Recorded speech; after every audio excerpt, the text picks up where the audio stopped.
Hello, and welcome to In Pursuit of Clarity, episode number 36, entitled Biden, Trump, Q, and Information Warfare.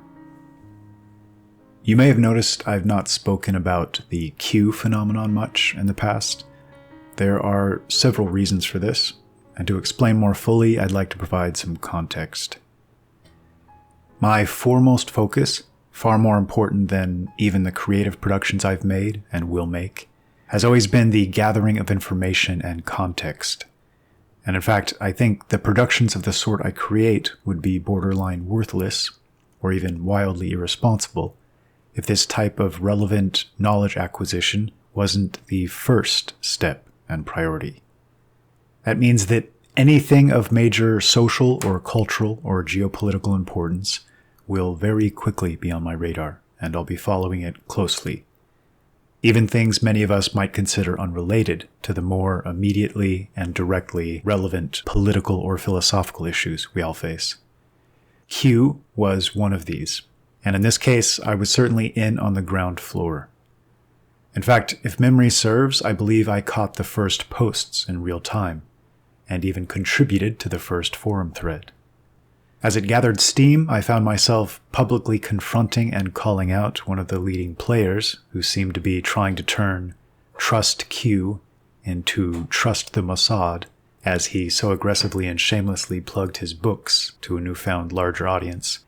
And from that point forward, I followed the unfolding saga fairly closely, to greater or lesser degrees over time. At no point did I feel able to implicitly trust what was being said, but at the same time, at no point did I feel that definitively all that was being voiced was dangerous misinformation, and I've been equally uncomfortable with both of these frameworks, especially those that dismiss everything voiced by Q or embraced by the Q community. In part because a great deal of the revelations from Q were simply undeniable truths, things I discovered in my own researches and discussions with a variety of serious and sober information brokers in powerful enough positions to know such things. That said, I can remember the exact moment I decided I'd keep the movement at arm's length, with caution, and process all of the information offered up with a significant grain of salt and a great deal of skepticism. And this was the moment the line, "Disinformation is necessary," was used. What this line was communicating was that in these, quote, Q drops of snippets of information, readers should expect occasionally inaccurate and misleading bits. In other words, if anything predicted doesn't actually come to pass, this was intentional. With this single line, the Q phenomenon had made itself essentially bulletproof against any that might attack its credibility. In fact, this moment and the underlying point it speaks to is the theme and main takeaway from this entire cast. We really are living through an information war of a type never before experienced in recorded history. The most important battles aren't waged with tanks and planes and missiles, but via network and social media. It's absolutely vital that we recognize the threats and tactics on this new battlefield. And though this topic is worthy of an hour or two of devoted discussion, to avoid extreme digression here, I'll try to summarize with this.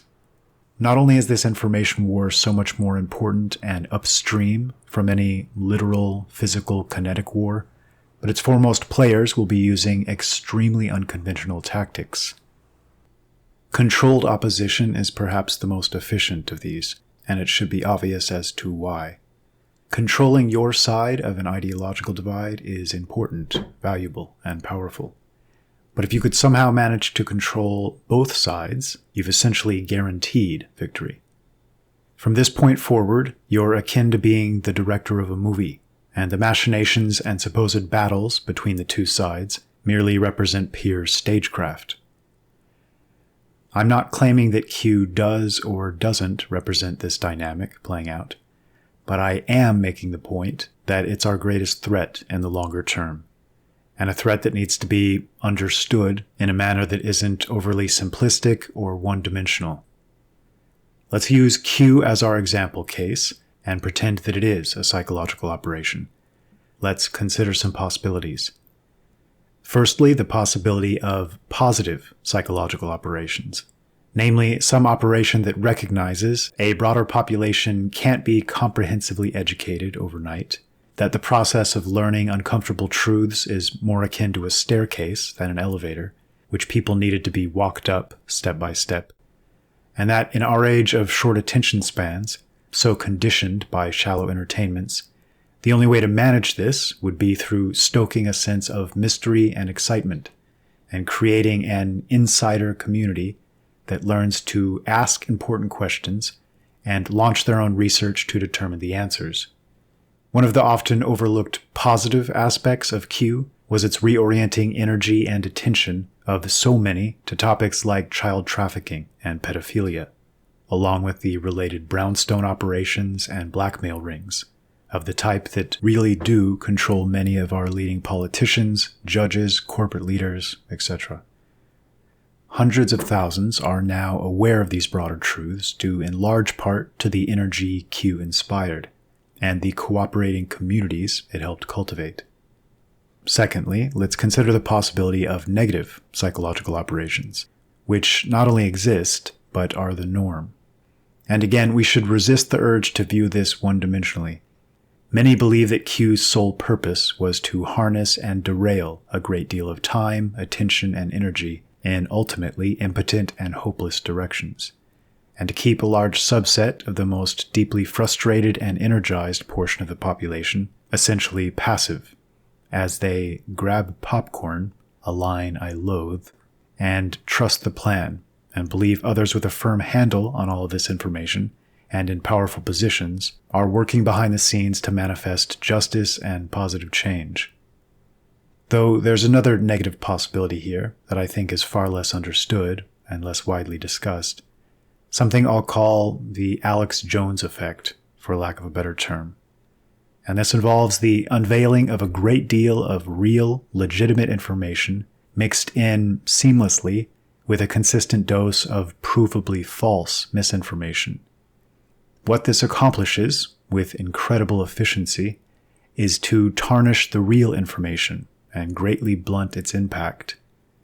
I mentioned earlier that a significant percentage of what Q touches upon is very real and profoundly important, especially when it comes to human trafficking and the use and abuse of children. And one of the more deeply frustrating ramifications of all things Q has been watching people flippantly joke about such things, as if they're the products of unhinged and overly conspiratorial minds. To further simplify and clarify the key point I want to make here, if I were one of these highest of all criminals, and I knew some damning information was bound to break eventually, the best I could hope for would be to have some, quote, conspiracy theorist release it all in some drunken red-faced rant, perhaps seamlessly mixed in with confident proclamations about aliens and FEMA camps at Walmart, in some blend akin to 3 parts truth to 1 part misinformation. This approach accomplishes so many things at once, but more than anything, it serves to hugely cheapen the legitimate information and its reveal, and cause the topic to be approached with immense skepticism from that point forward, and allows for shame to be used as a bludgeon to silence anyone that might wish to discuss the topic objectively. Ask yourself, how many times have you heard someone utter the phrase, quote, "That sounds like some Alex Jones stuff," or anything else along these lines? Anything Alex touches from here on out is tainted accordingly. I've witnessed so many obvious truths uncovered and embraced by the Q community being completely tossed aside by otherwise rational individuals in the manner of tossing out the baby with the bathwater, to such a degree, in fact, that some wondered aloud as to whether this was Q's leading purpose, assuming it was a psychological operation. To my mind, there's one clear solution to all of this, to avoiding these pitfalls in the longer term. A path that might help us keep our stream of information much more pure and unsullied and reliable. It's simple and straightforward, and one I hope we all might try to adopt. In fact, I feel it's one we must adopt out of necessity, as individuals and groups. and it's this: trust the judgments and predictions of any individual according to their personal track record of accuracy. And far more importantly, don't allow yourself to forget their mistakes. Regarding Alex, I've heard so many say things like, but he was right about insert X here. And this is certainly accurate. The man has not only been right about many things, but is so often, quote, first on the scene in doing so. But pull back a bit, and this accomplishment becomes far less meaningful. The man speaks for hours, nearly every day, on a multitude of topics. Anyone in this position could simply guess across the board, based on no first-hand information whatsoever, and end up being right about a great deal. Pointing to instances in which such a personality is correct means almost nothing. My suggestion here is that instances in which such personalities are incorrect should matter tenfold, if not 100-fold, more, and shouldn't be so easily forgotten. In other words, I'm suggesting that we all take stock and realize that regardless of the legitimacy of Alex or Q or any similar figure in isolation, that we're surrounded by a great many voices that might wish to deceive, derail, muddy, and generally pollute the waters, and that the goal moving forward shouldn't be to be the first to break stories or to be right about this or that unconventional story or prediction, but to strive to never be wrong, to speak carefully, cautiously, considerately, after soberly and dispassionately weighing the full context picture. Now, we've all been wrong before, and the goal here certainly wouldn't be to unjustly punish those who are well-meaning that fall into the occasional judgment error.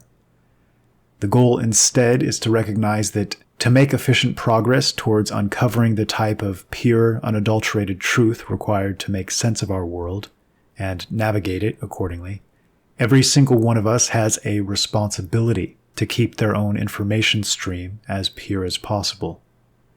Because these streams then seamlessly flow into larger rivers and oceans, representing collective opinions and judgments. And as it stands, pollution is rampant, and it's a type of pollution that easily spreads, and a type that is contagious.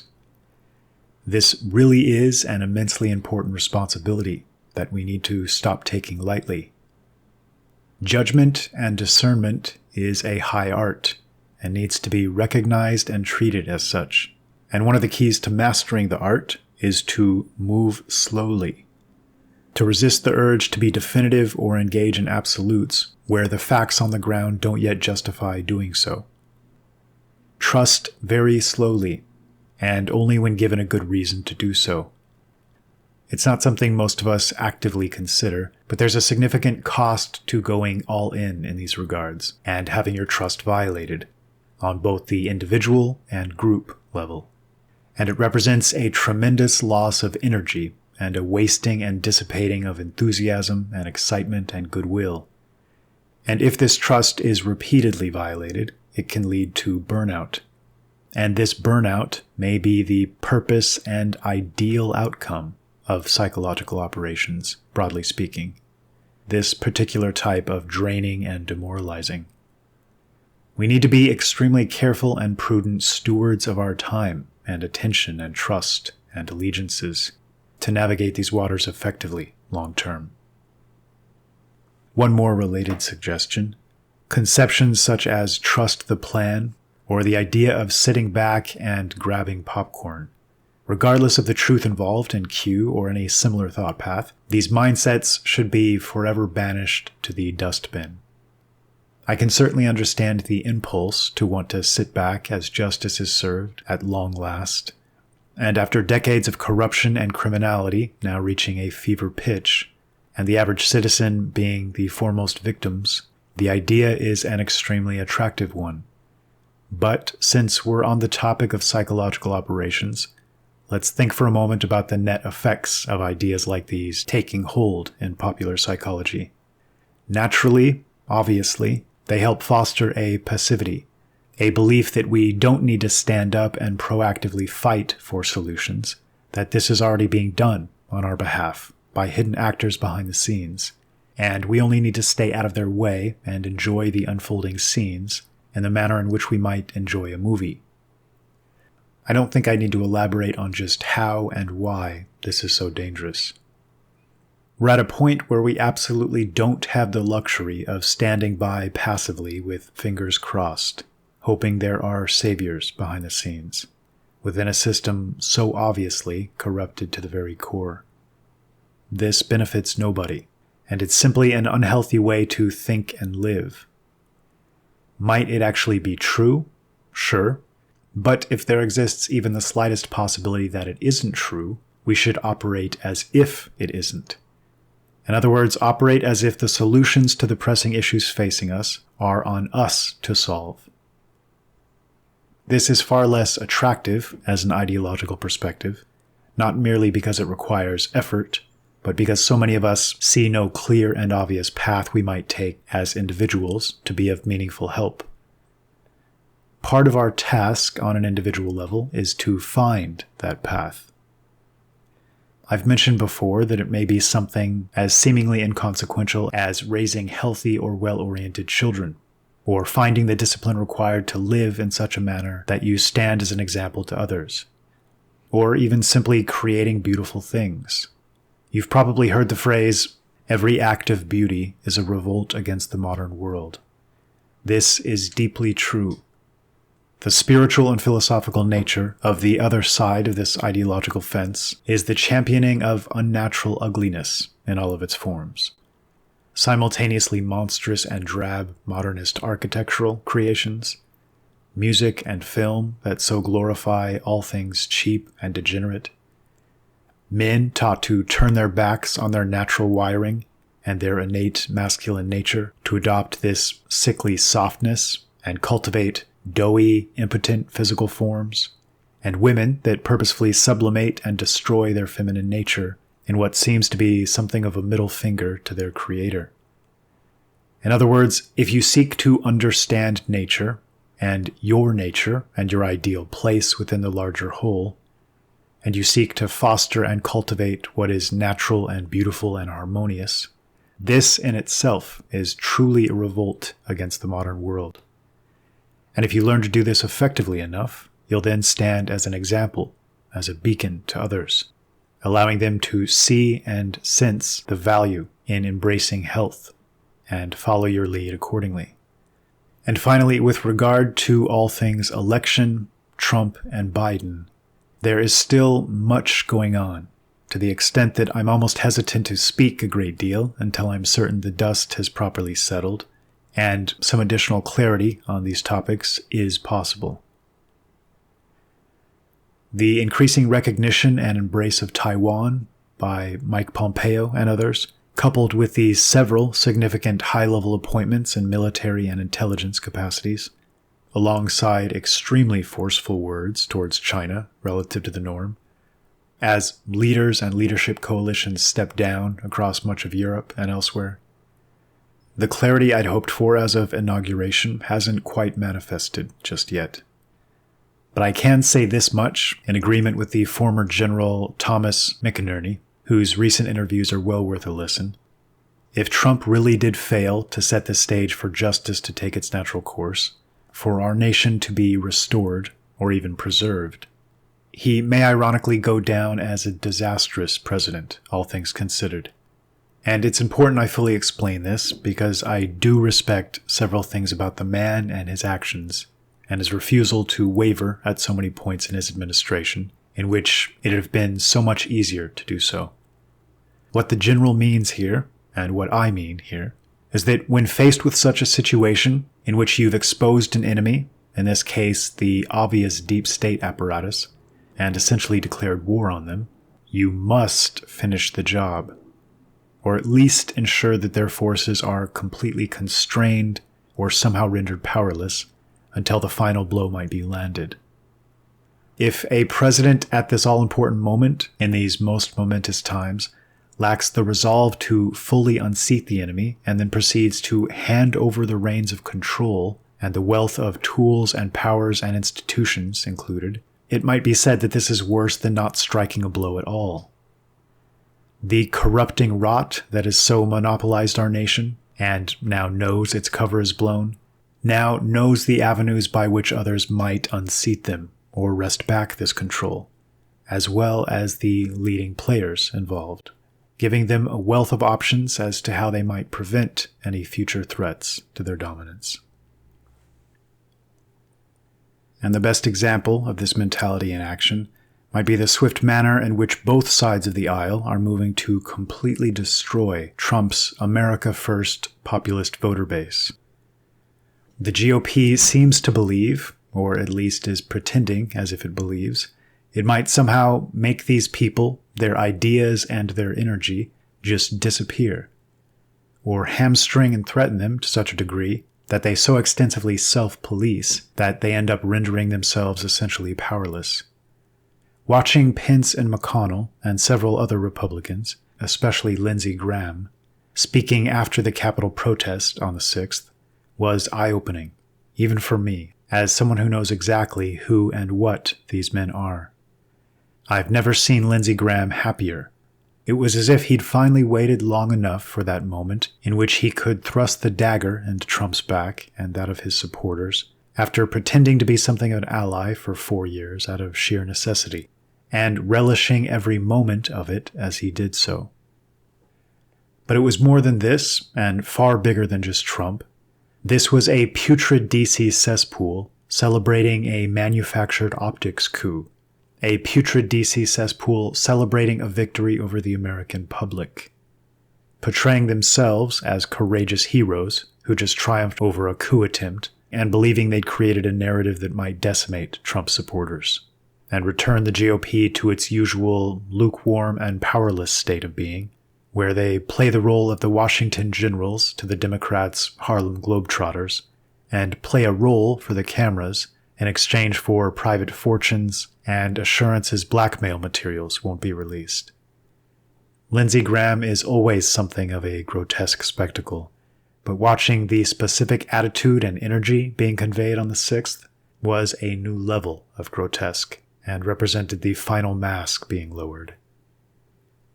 And let's face facts, honestly and forthrightly. If there aren't monumental happenings afoot behind the scenes, what just occurred with Biden and Harris taking control of the executive, and Ossoff and Warnock altering the Senate power balance, represents something of a worst-case scenario. You and I might know that the Klan has long ceased to exist, and that no dangerous, quote, white supremacist terror organization exists anymore, despite the best efforts of federal agents to create them. But the public only knows what they hear on their televisions and social media, and will continue to know only what they're told on their televisions and social media. What this means is that the stage is now set for the creation of a boogeyman, allowing for the most significant crackdown on civil rights and freedoms in our nation's history. And attempts have already begun to classify those 74+ million that voted for Trump as potential terrorists and dangerous insurrectionists.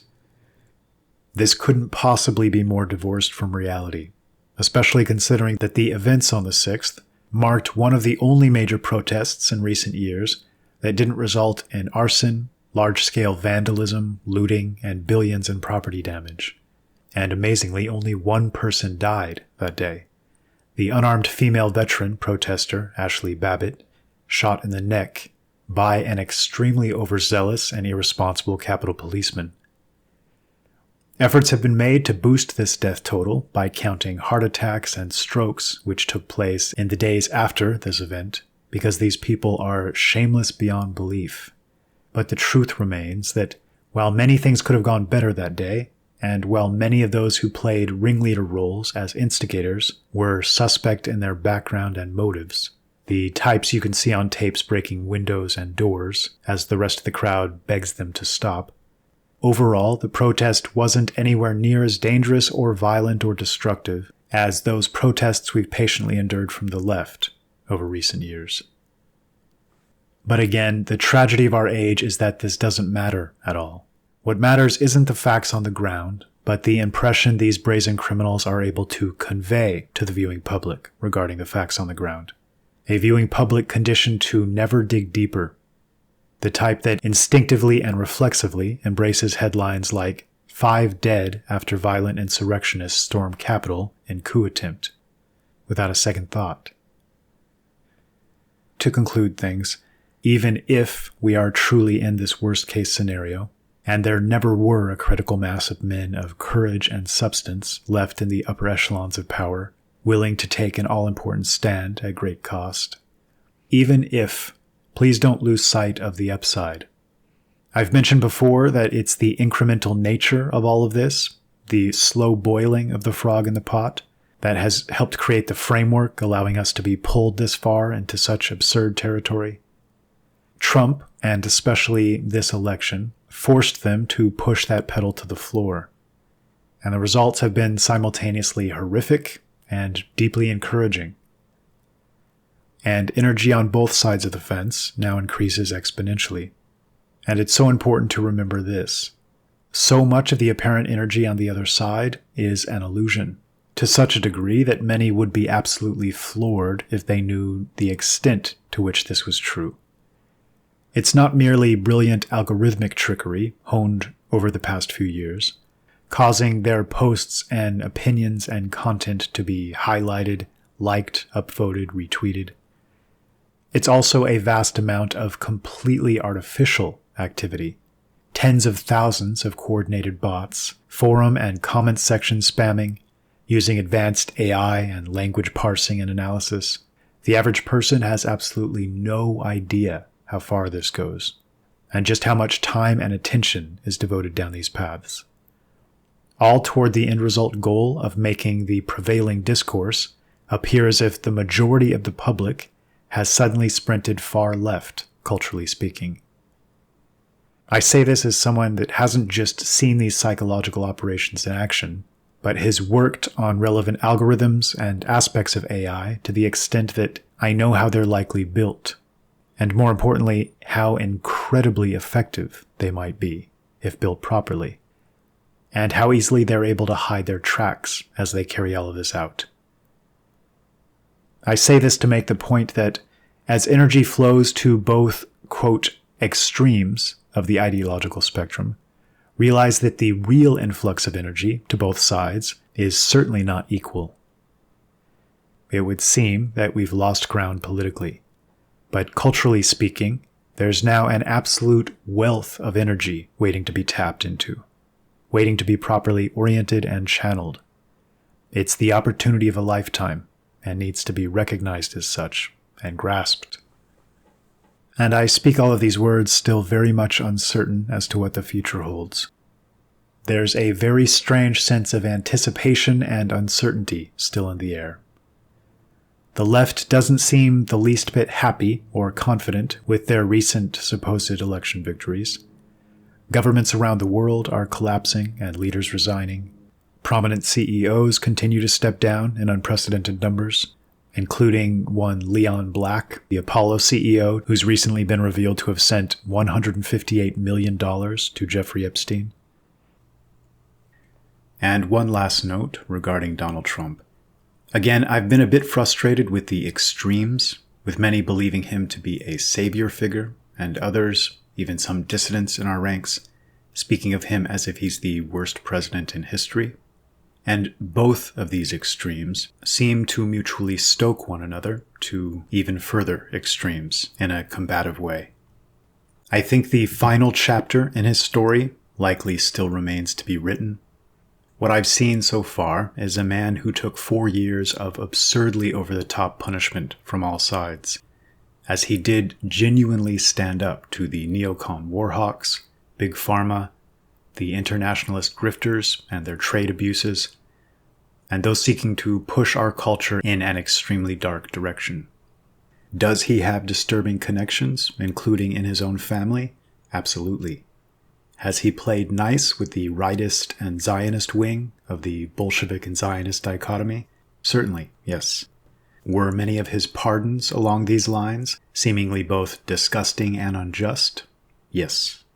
But at the same time, he's also earned record-low Jewish vote and financial support relative to his opponents, in no small part due to his defense of Christians around the world, and some America First policies that destroy much of the internationalist corruption we've endured over recent decades. I do care about the plight of the Palestinians and the obvious crimes committed against them for the purposes of regional power and territorial gain. I care far more about the wholesale cultural and economic and political subversion of our own nations. And Trump was the first president in my lifetime to strike any significant blows against these developments. Those in our ranks that seem to have savaging Trump permanently atop their to-do list have always baffled me for these reasons. And I often wonder how closely they follow the behind-the-scenes geopolitical machinations. There was and is a very real factional war raging behind the scenes, and the majority of this battle really is happening outside of public view. I'm not the least bit convinced by the idea that this factional war is all for show, that the intelligence agencies working so hard to sink his presidency with the Russian collusion narrative, or the media and corporate world allying hand in hand to devote all of their energy to destroying him, is some reverse psychology trick to fool the public into liking the man. I think these ideas are completely absurd. Might both sides of this factional battle ultimately have negative intentions? This is a looming possibility, however likely or unlikely, important enough to forever keep in the back of our minds. Which is why I'd personally planned on immediately pivoting to being openly skeptical and holding his feet to the fire in a second term. But the man deserved this second term, as did the public. If nothing groundbreaking occurs in the coming months, it's difficult to see how Americans might ever trust our elections again, or what reason they might have to feel this confidence. We'll have officially become such a broken nation as to be almost beyond any hopes of repair. And the United States, as presently constituted and understood, will likely be taking its last breath in our lifetimes. But remember to pull back. Even this certainly isn't the end of the world, and in fact it may well be the opposite. It may mark the beginning of something beautiful. Trump, however imperfect, might best be viewed as a catalyst, a first chapter, an opening salvo, a line drawn in the sand. He became an avatar for those of us so obviously in the crosshairs of this global monstrosity taking shape, and this is why he became so wildly popular. His greatest strength was simply refusing to be a coward, in cases in which every other politician would have crumbled immediately. Something interesting I've noticed about the man: he has a small tic when he's speaking publicly that I always found very telling and indicative of his nature and character. When he makes a mistake or blunder, a linguistic gaffe of any sort, he never allows it to stop him in his tracks, or admits his mistake or corrects himself. Instead, immediately, and without a moment's hesitation, he restates the spoken line, usually weaving his mistake in with the next thought he expresses. And just like that, as if by magic, the mistake ceases to be. In other words, he's been hardwired, probably from birth and probably by his father, to never give ground, never admit defeat, and never play defense. The expression, "the way out is through," comes to mind. The man is an inexhaustible ball of energy, always barreling forward, and at his best, an unstoppable force of nature. And if nothing else, we can all learn a lot from this approach. This is a key element in the recipe for success in the coming years. Don't give another inch. Don't play defense. And don't be cowed into cowardice, regardless of the incentive and punishment structures created to goad you into doing so. And always remember, the energy inspired in recent years is something so much bigger than any one man. If we can find some way to cultivate it, refine it, and help orient and direct its expression, there's quite literally no limit to what we might eventually accomplish. This should be the focus. And that's it for now. Thanks for listening.